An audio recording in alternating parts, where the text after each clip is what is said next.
ফিলিস্তিনিদের মুক্তি ও ন্যায় বিচার বিষয়ক সেমিনার অনুষ্ঠিত হয়েছে চট্টগ্রামে। সকালে নগরের লালখানবাজার এলাকায় একটি রেস্টুরেন্টে এর আয়োজন করে আল ইন্তিবাহ ফাউন্ডেশন।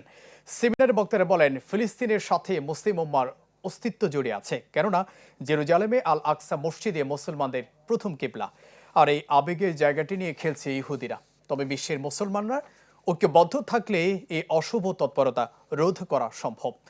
ফিলিস্তিনি স্কলার্স অ্যাসোসিয়েশনের প্রেসিডেন্ট ডক্টর হালি তাকরি এবং কোচ ওয়াকফ এডুকেশনের চেয়ারম্যান ডক্টর জাকারিয়া খলিল সেমিনারে বক্তব্য রাখেন। কোনো ছেলে কিংবা কোনো মেয়ে এতিম হচ্ছে প্রতিদিন, তো সুতরাং ফিলিস্তিনকে সাপোর্ট করা এটা আমাদের ইমানি দায়িত্ব, তার পূর্বে এটা আমাদের নৈতিক দায়িত্ব। তো আমরা ইনশাল্লাহ সাপোর্ট করব, আমরা চেষ্টা করব ফিলিস্তিনের পক্ষে থাকতে, ফিলিস্তিনকে সাপোর্ট করতে।